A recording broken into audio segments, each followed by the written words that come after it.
안녕하세요. 초등학교도 제대로 졸업하지 못했던 남편과 저는 큰 기술이나 자격증도 없고 배운 곳도 없어 청소 일을 하면서 살림을 꾸렸습니다. 모텔이나 빈집에 청소를 하던 저희 두 사람은 우연히 한 할머니가 돌아가신 지 오래된 집을 작업하러 갔다가 우연히 만나게 되었는데요. 당시 남편은 20대라는 젊은 나이에 홀로 아프신 어머니를 모시고 지내고 있었어요. 젊은 사람이 혼자 병든 노모를 돌보며 지낸다는 이야기에 가슴이 찡하기도 하고 기특하기도 했습니다. 그리고 누구보다 성실하게 일하는 모습을 보면서 사람이 참 진국이다 싶기도 했고요. 그 당시 청소 일을 하는 분들은 대부분 나이가 많은 아주머니나 아저씨들이 많았어요. 제 또래의 사람을 만나는 게 쉽지 않았기 때문에 흔치 않은 기회로 알게 된 저희는 더 가깝게 지내게 되었습니다. 부모님이 돌아가시고 강제로 내쫓기듯 집에서 나오게 된 저는 타향살이에 늘 불안함과 외로움, 그리고 지독한 향수를 느끼고 있었어요. 아는 사람이 아무도 없는 곳에서 의지할 사람이 없다는 생각이 저를 매우 우울하게 했는데요. 제 또래의 아가씨들은 예쁘게 화장도 하고 다니고 애인도 사귀고 친구들이랑 웃으면서 길로 다니는데 나는 왜 이렇게 살아야 하나 싶은 생각도 들었습니다. 락스 냄새를 잔뜩 풍기며 매캐한 담배 연기를 머리카락에 가득 머금은 채 일을 마치고 돌아갈 때마다 내 삶이 참 처량하다 싶었어요. 그렇게 매일 축 처진 어깨로 작은 체구인 제 몸 하나가 겨우 누울 수 있는 쪽방촌으로 돌아와 몸을 눕혔죠. 그렇게 사는 게 참 재미없다는 생각을 많이 했습니다. 산다는 게 부질없구나 싶은 생각도 들었죠.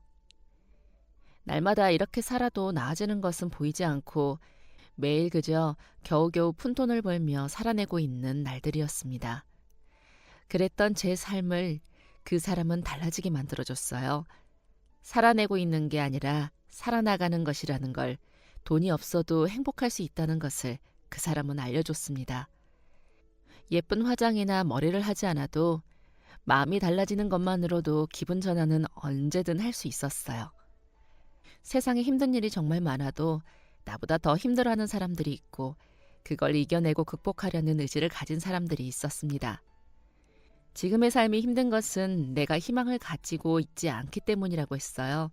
언젠가 우리의 미래가 더 밝게 빛날 것이라는 희망이 우리를 빛나게 해준다고 했습니다.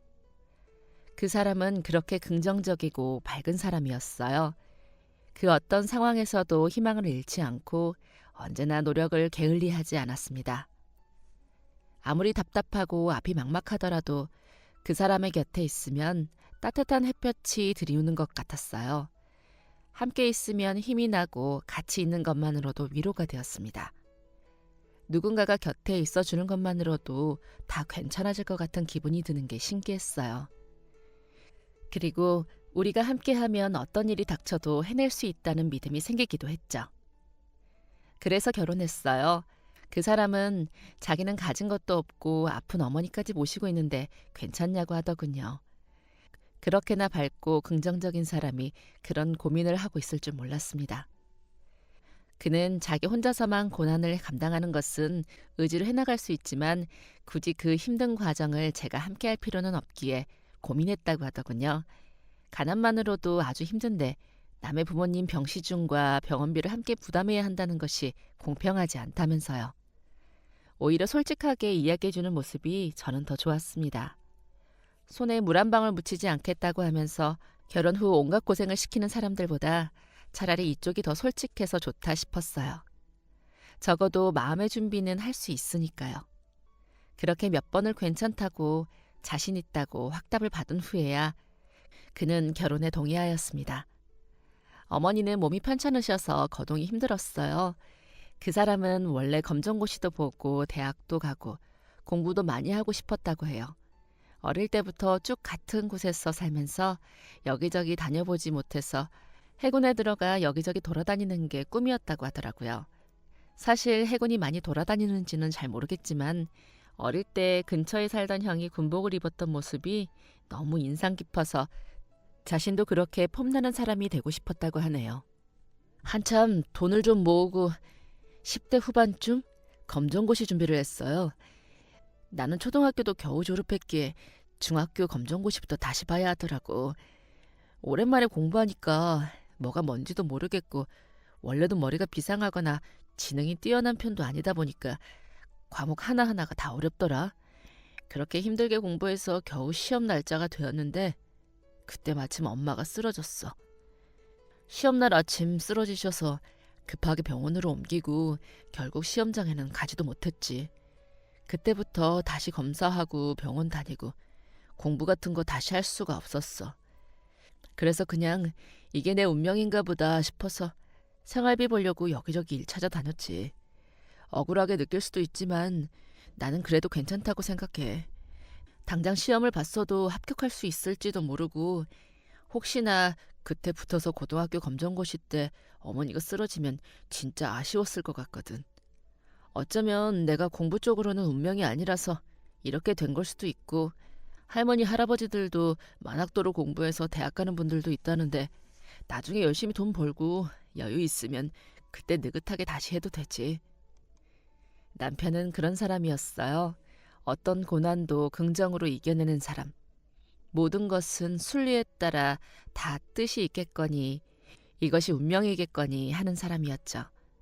그런 남편을 만나고 나서 뾰족했던 제 마음도 둥글둥글해지고 우울했던 저도 어느새 뒤를 돌아보는 대신 밝은 미래를 보는 법을 배우게 되었죠. 결혼 후 1년이 지날 때쯤 결국 오랫동안 병을 앓던 어머니는 돌아가셨어요. 내가 부모가 되어서는 아들한테도 며느리한테도 평생을 짐만 대다가 가는구나. 미안하다. 뭐 하나 해준 것도 없이 이렇게 고생만 시키다가서.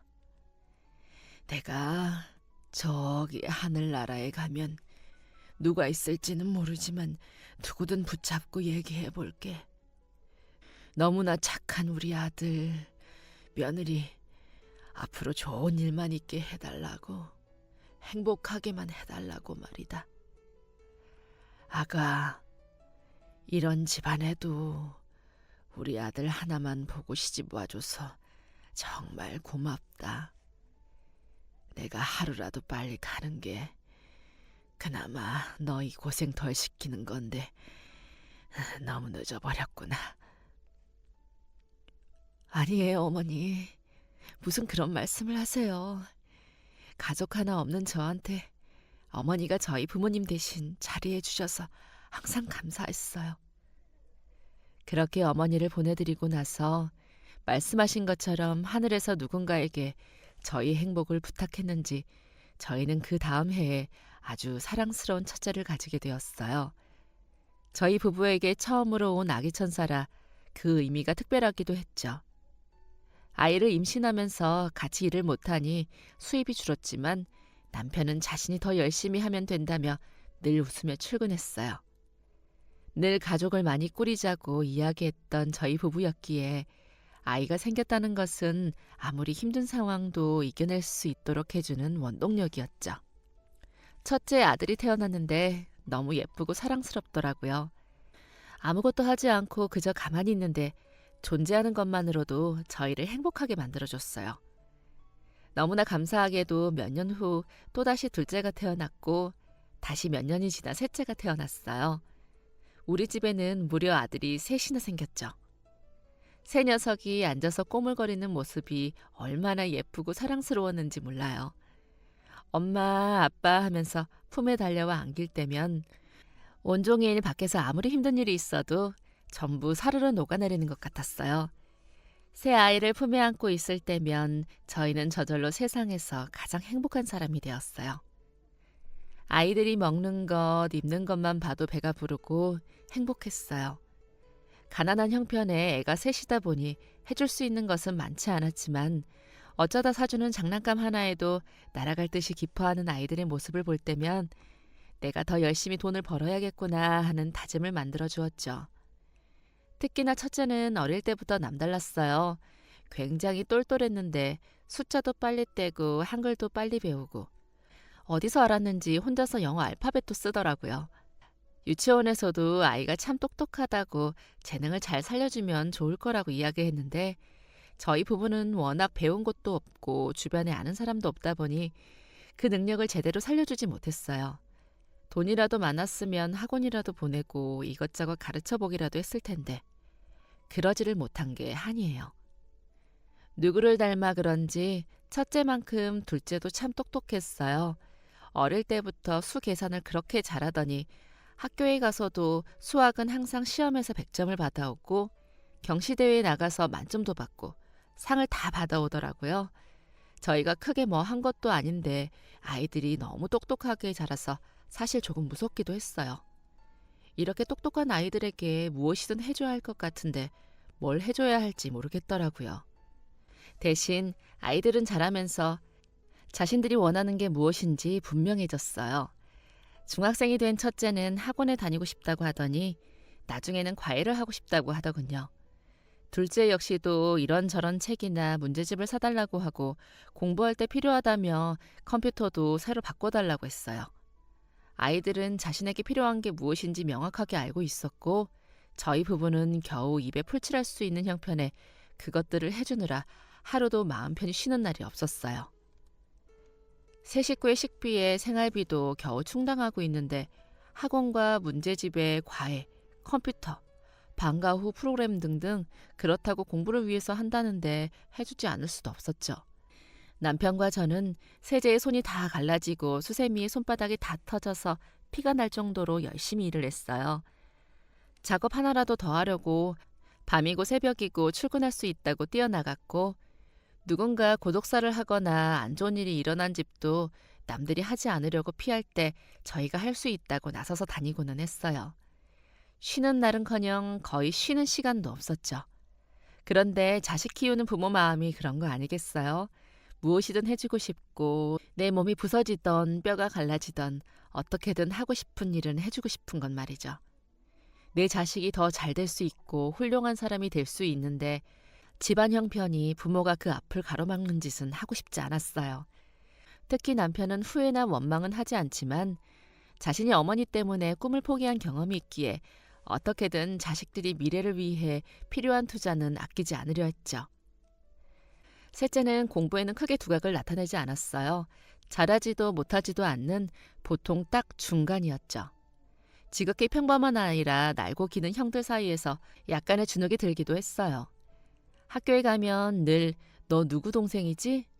너희 형들이 공부를 참 잘했는데 너도 그러니? 하는 인사를 먼저 받았고 그러다 보니 자신이 뭔가를 해보기도 전에 사람들의 기대가 선입견을 만들었어요. 하지만 셋째 역시 아주 특별했어요. 마음이 정말 고왔거든요. 어떻게 이렇게 고운 심성의 착한 아이로 자랐을까 놀라울 정도로 셋째는 늘 심성이 착했어요. 항상 다른 사람의 입장에서 생각하고 학교에서도 장애가 있는 친구들을 늘 도와주고 힘이 센 아이들이 괴롭히지 못하도록 항상 맞섰어요. 길에 지나가다가 나이가 드신 할머니 짐을 들어드리고 밖에서 힘들게 일하고 퇴근하면 세 형제 중 유일하게 달려나와 저희 어깨며 팔, 다리를 주물러주는 아이였죠. 첫째가 대학에 가겠다고 했을 때 오케이 했어요. 뒤이어서 둘째도 대학에 가겠다고 하더군요. 둘 다 워낙 영특한 애들이라 대학을 보내야지 마음은 먹고 있었는데 2명이나 진학하니 솔직히 부담되기는 했어요. 게다가 다행히 첫째는 기숙사에 들어가서 비용을 조금 줄일 수 있었지만 둘째는 자취해야 했어요. 어차피 둘 다 학교도 같은 서울이고 같이 자취할 수 있도록 방을 얻어주었어요.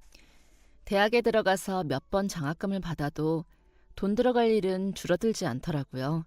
매달 내야 하는 월세에 교재비에 용돈까지 필요하다고 하니 아무리 돈을 벌어도 매달 가게는 적자였어요. 위에 형들 때문에 돈 걱정을 너무 많이 해서 그런지 막내는 하고 싶은 게 있어도 말하지 않았어요. 공부는 잘하지 못하고 운동신경은 뛰어나서 학교에 소속된 야구팀에서 곧 잘했던 것 같은데 이런저런 돈 들 일이 있는데 말하지 않았더라고요. 자기 나름대로 틈틈이 아르바이트를 해가면서 장비도 사고 합숙훈련도 참석하고 했던 것 같은데 어느 순간 스스로 포기를 했어요.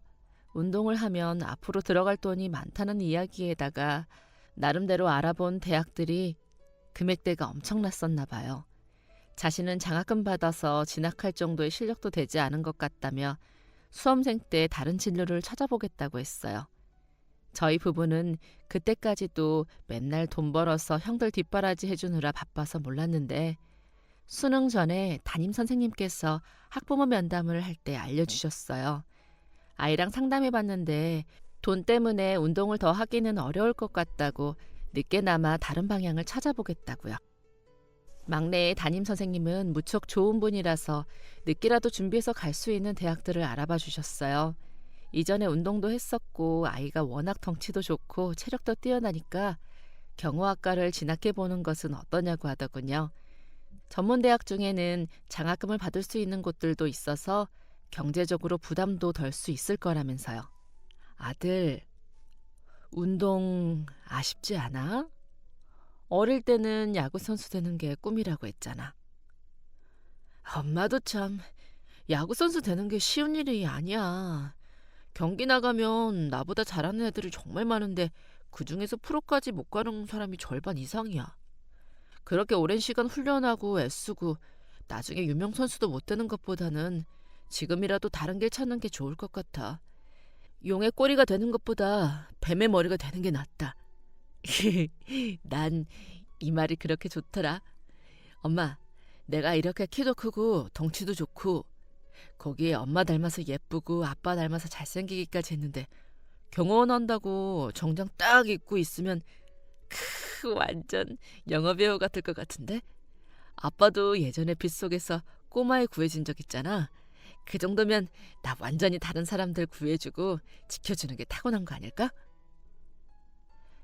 좋아하는 일을 포기하느라 자기가 가장 속상할 텐데 오히려 부모가 속상할까 봐 밝게 이야기하는 아이를 보니 마음이 아팠어요.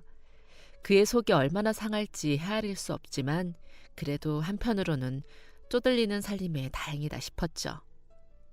맞지. 그러고 보니 우리 아들 영웅 스타일이다 싶더니 아빠 닮아서 그랬구나. 아빠, 그때 그 아이 구했던 이야기 또 해줘. 작년 여름이었나? 비가 진짜 어마어마하게 왔지. 신문 가판 떼고 뭐고 떠내려가는 건 기본에 이웃집 개도 떠내려가서 그 집 아저씨가 뛰어가는 게 다 뭐야. 거의 헤엄쳐서 데려왔지. 그렇게 아주 난리도 그런 난리가 없다 싶었는데 그날 네 엄마랑 일 끝나고 집에 오는 길에 아빠가 집에 문을 잠그고 나왔는지 갑자기 헷갈리는 거야. 너희 엄마는 당시 워낙 꼼꼼한 성격이니 당연히 잠갔을 거라고 하는데 어차피 비도 이렇게 많이 오니까 창문도 잘 닫았나 확인할 겸 다시 가본다고 했어. 그래서 너희 엄마는 먼저 집으로 가고 나는 청소했던 집에 다시 돌아가서 창문도 다시 한번 꼼꼼하게 확인하고 비 새는 곳 없나 한 번 더 보고 문을 잠가두고 나왔지. 그렇게 다시 차에 타려고 하는데 어디서 아이 울음소리가 들리는 거야. 비가 너무 많이 오니까 빗소리를 잘못 들었나 아니면 고양이 울음소리인가 싶었지. 다시 귀 기울여 들으니까 안 들리길래 그냥 잘못 들었나 보다 하면서 가려는데 이번에는 분명하게 엄마, 아빠 도와주세요 이런 소리가 들리더라고. 이건 분명 아이 울음소리다 싶어서 주변을 둘러보는데 그 집 옆쪽에 원래는 물길이 있었는지 콘크리트로 된 통로 같은 게 있더라고. 가까이 다가가는데 그 안에서 소리가 들리는 거야. 보니까 한 6살쯤 된 듯한 아이가 그 통로 안에서 물살이 세게 흘러나오는데 벽에 튀어나온 철 같은 걸 겨우 잡고 그 안에 쪼그려 앉아있더라고. 가뜩이나 비도 많이 오는데 위쪽에서 내려오는 건지 물살이 세서 애가 곧 휩쓸려 갈 것처럼 휘청이고 있는데 혹시나 그 사이 떠내려갈까 봐 다른 데 도움을 구하러 갈 새도 없고 주변에 도와달라고 할 사람도 없어서 뭐 어떡하냐. 내가 바로 그 안으로 들어가서 애를 데리고 나왔지. 허리를 숙이고 통 안으로 들어가니까 물살이 더 거세지면서 어른인 나도 제대로 걷기가 힘들더라고. 겨우겨우 애를 데리고 밖으로 나왔는데 거기 얼마나 있었던 건지 입술이 퍼렇게 질려서는 바들바들 떠는데 얼른 차에 있던 수건이랑 천을 다 덮어주고 바로 병원에 데려갔어. 알고 보니 그 근처에 무슨 통나무집 같은 곳을 그 집 부모가 별장으로 사서 아이를 데리고 왔는데 잠깐 한눈판 사이에 없어졌다고 하더구나. 그렇게 비가 오는데 혹시 산 낭떠러지에서라도 떨어졌을까봐 울고불고 하면서 주변을 찾아다닌 것 같더라고. 애 엄마가 많이 울었는지 목이 다 쉬어서는 아이고 그때 내가 발견해서 정말 다행이지 하마터면 큰일 날 뻔했지. 남편은 그날 늦은 시간이 되어서야 물에 잔뜩 젖은 몸을 이끌고 왔어요. 심지어 여기저기 긁힌 상처까지 있어 막내와 저는 그 모습을 보자마자 너무 놀라면서 걱정했죠. 그랬더니 오히려 자랑스럽게 자신이 어린아이를 구했다면서 웃어 보이는데 제 눈에 그날의 모습은 아주 대단한 영웅 같았어요. 막내도 그런 아버지를 안아주면서 너무 멋지다고 대단하다고 진심을 담아 이야기를 해주었죠. 허허, 이 녀석 옷 다 젖는다 하면서도 뿌듯해하는 표정이 어린아이처럼 귀엽더라고요. 그리고 신이 나서 전화로 첫째와 둘째에게도 이야기하려 했는데 아버지 이야기를 듣는 둥 마는 둥 하더니 용돈이 필요하다는 말만 하고서는 끊어버렸어요. 기대했던 반응과 달라 섭섭하고 아쉬운 표정이었지만 이내 어쩔 수 없다는 듯이 씁쓸하게 웃고는 자리에서 일어났어요. 당연한 일을 한 거니까 보상은 필요 없다는 남편에게 그 집 부모님이 지금 있는 게 이게 전부라며 지갑에서 몇만 원을 꺼내주었다고 해요. 시간 되실 때 꼭 연락 달라고 반드시 크게 보답하겠다고 했지만 저희 남편은 그런데 욕심이 있는 성격이 아니었기에 그날 일은 그저 해프닝으로 지나갔어요. 대신 그 후에도 막내가 자신을 대단하다고 하며 우러러보는 눈빛이 너무 좋은지 종종 그때의 이야기를 하고는 했죠. 첫째와 둘째는 대학을 졸업했어요. 첫째는 해외에 있는 회사에서 인턴을 하게 됐다면서 떠났고 둘째는 대학원에 가고 싶다고 하더군요. 공부를 더 하고 싶다는 것을 차마 말릴 수는 없었죠. 그나마 연구실에서는 적지만 월급이 나온다고 하니 다행이었어요. 막내는 전액 장학금으로 대학에 진학했어요. 전문대이긴 하지만 실습이 많아서 자기는 오히려 수업이 너무 재밌다고 신이 나서 학교에 다녔어요. 해외에서 인턴을 마친 첫째는 직장도 거기서 다니게 되었다고 하더라고요. 잘 됐다고 이야기를 하면서도 몇 년째 얼굴도 제대로 보러 오지 않은 아들 녀석에게 서운한 마음이 드는 게 사실이었어요. 여보, 그게 뭐가 중요하겠어. 우리 아들이 원하는 직장에 다닐 수 있게 되었다는 게 축복이지. 우리 애가 행복하다면 그걸로 된 거 아니겠어? 얼굴 좀 못 보면 어때? 우리는 감히 가보지도 못한 외국에서 혼자 나가서 자리 잡고 취직까지 한다니 오히려 나는 너무 기특하고 자랑스러운데? 당신은 참 어쩜 그렇게 속이 좋은 소리를 하는지. 당신 말 듣고 보니 그러네. 우리 아들이 먼 외국에 나가서 자리 잡고 좋은 직장까지 들어갔으니 축하할 일이지. 그래, 어차피 자식은 언젠가 자라서 둥지를 떠나는 건데 아쉬워했던 내가 어리석었어. 둘째는 박사까지 마치고는 취업했어요. 일자무식인 저도 이름을 들으면 알만한 유명한 곳이었죠. 그곳에서 연구원으로 일을 하게 되었다는데 둘째 역시도 몇 년째 얼굴도 제대로 보지 못했죠. 사실 남편도 저도 알고 있었어요. 첫째와 둘째가 저희가 그동안 뼈 빠지게 돈을 벌어서 공부를 마칠 수 있도록 해주었지만 사실 그 애들은 우리를 부모로서 존경하거나 사랑하지는 않는다는 것을요. 또 대학 졸업식이 언제인지도 알려주지 않고 오지 말라고 못을 박는 것이 우리를 부끄럽게 생각한다는 것도 알고 있었어요. 아들들은 30대가 넘어가면서 슬슬 결혼 이야기를 하더라고요. 그동안 저희한테 전화도 제대로 안 하고 얼굴도 보러 오지 않던 첫째와 둘째는 결혼할 여자가 생겼다고 인사드리러 오겠다고 하길래 기쁜 마음으로 음식을 잔뜩 차리면서 반겼는데 목적이 따로 있는 것을 보고 속이 상하기도 했죠. 심지어 첫째가 데려온 여자는 처음 집에 들어올 때부터 눈을 대굴대굴 굴리면서 둘러보더니 한숨을 푹푹 쉬더라고요. 음식이 차려진 식탁을 보면서 젓가락으로 이것저것 깨작거리기만 하고 영 먹지를 않았어요. 아가, 음식이 입에 안 맞니? 이거 혹시 고기는 한우예요? 등급이 어떻게 돼요? 제가 집에서는 암소 한우만 주로 먹어서. 야채는 혹시 어디서 사신 거예요? 유기농 맞아요? 원산지는 따져보셨어요? 이거 계란국 맞죠? 계란은 무항생제 제품이에요? 고기는 여기 앞에 정육점에서 아저씨가 가장 좋은 거로 주시고 야채는 됐어. 우리 부모님은 그런 거 몰라. 입맛에 안 맞으면 먹지 마. 어차피 저녁에 내가 자기 좋아하는 레스토랑 예약해놨어. 저희 식사하려고 왔던 건 아니에요. 전화로도 말씀드렸는데 이 사람이 입맛이 까다로워서 아무 음식이나 못 먹거든요. 너무 믿게 보지 마세요. 아무 음식? 지금 내가 차린 게 아무 음식이라는 거니? 그런 뜻 아니에요. 지난주에 영철이 녀석이 먼저 다녀갔다고 들었는데 혹시 뭐 해준다고 하셨어요? 어차피 두 분 넉넉하지 않아서 결혼 비용 많이 해주실 거라고 생각은 안 하는데 그래서 이 사람 집안에도 예단이나 예물은 생략하자고 말씀드렸어요. 마음 넓은 분들이라 이해해 주셨고요. 대신 우리 집 구하는데 돈을 좀 보태주실 수 있나 해서요. 어차피 미국이랑 왔다 갔다 하기는 할 건데 그래도 한국에도 집이 있으면 더 편하니까요. 지난주에 찾아왔던 둘째 녀석은 예물로 다이아 목걸이니 뭐니 이야기를 꺼내더니 첫째는 집을 말하더군요.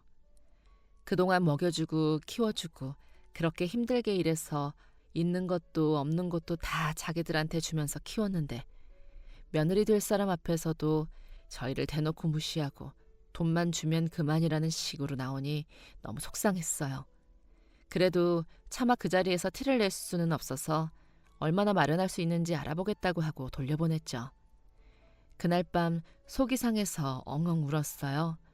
남편은 옆에서 말없이 제 손을 잡아주었죠. 그런데 그 울음소리를 막내 녀석이 들었나 봐요.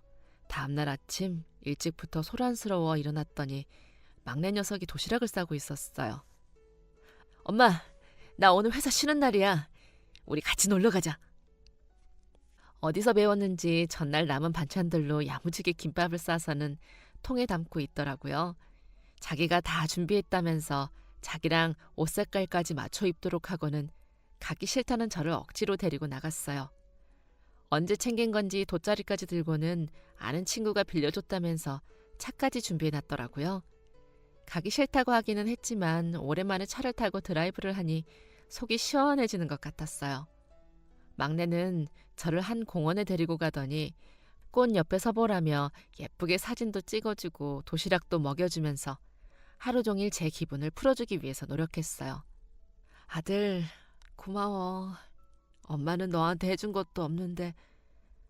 아이고, 엄마가 왜 나한테 해준 게 없어. 봐봐, 이렇게 키 크고 잘생기게 낳아준 거. 야, 이게 얼마나 힘든 건데. 나 같은 아들만 낳았으면 성형외과 망할 뻔했어. 그리고 내가 먹기는 또 좀 많이 먹어. 그동안 먹이고 입히고 키우느라 얼마나 고생을 했는데.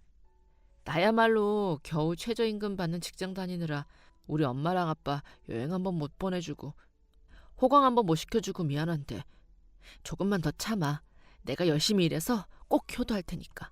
가장 해준 게 적은 막내가 저희에게 제일 극진하게 하는 것을 보니 늘 저에게는 아픈 손가락이었어요.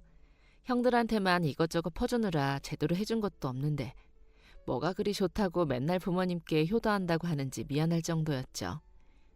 아무리 얄미워도 결혼에 한 푼도 보태지 않을 수는 없으니 겨우 돈을 마련해서 첫째와 둘째에게 보냈어요. 둘 다 좋은 직장을 다녀서 그런가 며느리들도 집안이 어마어마하더라고요. 하지만 그러면 뭐해요. 며느리들은 결혼 후에 찾아오기는커녕 전화 한 통도 없고 저희가 먼저 연락해도 무시해버렸어요. 아들이 부모를 공경하지 않으니 며느리라고 다를 것 있겠어요. 그래서 언제부턴가 우리한테 자식은 막내 하나뿐이다 생각하고 살았어요. 몇 년이 지나 막내도 결혼했어요. 꽤 오래 만난 사이더라고요. 알고 보니 예전에 저랑 나들이 갈 때 빌려왔던 차도 그 아가씨 거였어요. 막내가 회사에서 무슨 행사 경호를 나간 적이 있는데 갑자기 입고 갔던 정장의 어깨 부분이 찢어진 거예요.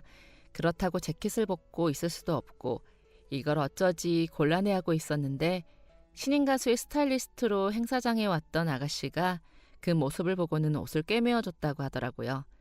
그렇게 인연이 되어서 그 후 몇 년을 조용히 연애를 했던 거였어요.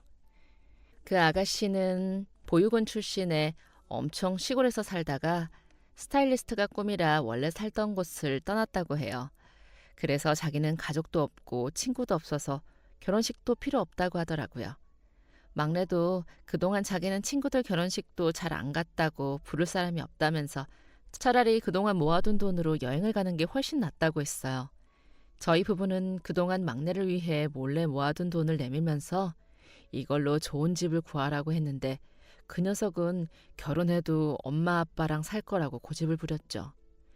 며느리도 자기가 혼자 산 지 오래되어 주변에 어른이 없어서 살림도 아직 배울 게 많다면서 집에 들어와 살면서 배우고 싶다고 하는 거예요. 그래도 태어나서 한 번쯤 드레스는 입어야 하지 않냐고 제가 우겨서 아주 작게 셀프 웨딩인가 뭔가를 하기로 했어요. 두 사람이 저희가 비행기 한번 못 타봤다면서 신혼여행으로 제주도를 가면서 표를 넉 장을 예약했거든요. 그 이야기를 듣고 저도 이렇게는 안 되겠다 싶어서 막내랑 몰래 이벤트로 인터넷으로 하얀색 드레스 하나를 사두었죠. 처음으로 막내 덕분에 비행기도 탔는데 무섭기도 하면서 재밌더라고요. 공항에 내리니 하늘이 어떻게 그렇게 푸르른지 이게 진짜인가 싶었어요. 바다는 또 얼마나 예쁜지 사람들이 제주도가 그렇게 좋다는데 다 이유가 있었구나 싶더라고요. 남편과 저는 막내 덕분에 팔자에도 없는 호강을 한다며 고마워했어요. 그리고 준비해간 하얀색 드레스를 며느리에게 선물해 예쁜 바다에서도 사진을 찍고 넓은 꽃밭에서도 사진을 찍었어요. 막내 며느리는 자기가 평생 찍은 사진 중에 가장 예쁜 것 같다며 다음에는 어머니도 같이 드레스를 입고 찍자고 하더라고요. 우리 막내의 짝이라 그런지 며느리도 너무나 마음이 선하고 고왔어요. 결혼하면서 자기한테도 드디어 부모님이 생긴 것 같아서 좋다며 저희를 극진히 아껴주고 항상 무엇을 하던 제일 먼저 챙겨주었죠. 명절 선물이 나와도 쪼르르 집으로 들고 오고 일하다가 맛있는 것을 먹으면 꼭 저희 목까지 사서 집으로 오고는 했어요. 두 사람 다 버리는 빠듯했지만 그 얼마 되지 않은 돈으로 저희 용돈까지 매번 챙겨주었어요. 그리고 몇 년 후 한 펜션에서 청소 요청이 들어왔어요. 숲속에 있는 곳이라 인센티브를 더 준다길래 남편과 저는 신이 나서 달려갔죠. 새로 개장을 앞둔 곳이라 손님도 없더라고요. 남편과 저는 각자 층을 맡아서 작업을 하기로 했고 새 건물이다 보니 공사한 흔적이랑 먼지 같은 것을 제외하고는 크게 청소할 부분이 없기는 했어요. 이 정도 일에 보수를 이렇게나 받다니 오늘은 정말 횡재구나 싶어서 신나게 일을 하고 있는데 갑자기 위층에서 쿵 하는 소리가 났어요. 예사롭지 않은 소리에 얼른 위층으로 달려가서 남편을 불렀어요. 그런데 아무런 대답이 들리지 않더라고요. 혹시나 해서 방 하나하나를 다 들어가 봤는데 그중 한 방에서 청소도구와 함께 쓰러져 있는 남편을 발견했어요. 여보, 여보, 정신 차려봐 여보. 달려가서 남편을 흔들고 뺨을 두드려봤지만 반응이 없었어요. 저보다 덩치가 좋아서 무거운 남편을 힘겹게 1층으로 끌고 내려가면서 아들에게 전화했는데 일하는 중인지 받지 않더군요. 급하게 며느리에게도 전화해봤는데 통화를 하지 못했어요. 겨우겨우 남편을 차에 태우고 운전해서 시내로 달려갔어요. 시내에서 차로도 꽤 걸리는 거리였는데 그 사이에도 제가 몇 번이나 불렀지만 남편은 의식이 전혀 없는 상황이었죠. 어떻게 병원까지 도착했는지 모르겠어요. 급하게 입구에서 도와달라고 소리를 치니 의료진들이 막 달려 나왔어요. 남편이 침대에 실려가고 상황이 다급하게 돌아갔어요. 뭐가 엄청 급박하게 돌아가는데 이게 다 무슨 상황인가 싶고 눈물만 계속 나오더라고요. 그리고 얼마 후 의사 선생님은 차분하게 남편이 사망했다고 하더군요. 심근경색이라고. 이미 숨이 멈춰서 더 이상 손을 쓸 수 없었다고요. 그 자리에서 털썩 주저앉았어요. 그리고 마침 막내 며느리에게 전화가 왔는데 벌벌 떨면서 일단 받기는 했는데 상황을 설명하려니 어디부터 이야기해야 할지 모르겠더라고요. 제가 울면서 전화를 받으니 깜짝 놀라며 어디에 계시냐고 바로 가겠다고 하더니 30분쯤 뒤에 급하게 차를 몰고 왔어요. 그리고 상황을 보더니 저를 안아주면서 같이 엉엉 울더라고요. 잠시 후 아들과 통화가 되었고 일을 하다가 녀석은 급하게 상황을 설명하고 뛰어왔어요. 우리 셋은 서로를 부둥켜 안고 그 자리에서 엉엉 울면서 남편의 마지막 길을 배웅했어요. 첫째와 둘째에게도 연락했는데 둘 다 알겠다고 대답을 하더니 3일장 중 하루만 빈소에 오더라고요. 저런 것도 내가 자식이라고 키웠구나 피눈물이 나는 것 같았어요. 막내와 며느리와 함께 장례를 마무리하고 집으로 돌아와 한 이틀은 끙끙 앓았어요. 며느리는 뭐라도 드셔야 한다면서 죽까지 끓여서 입에 넣어주더라고요. 그렇게 한 일주일이 지나니까 그래도 움직일 기운은 났어요.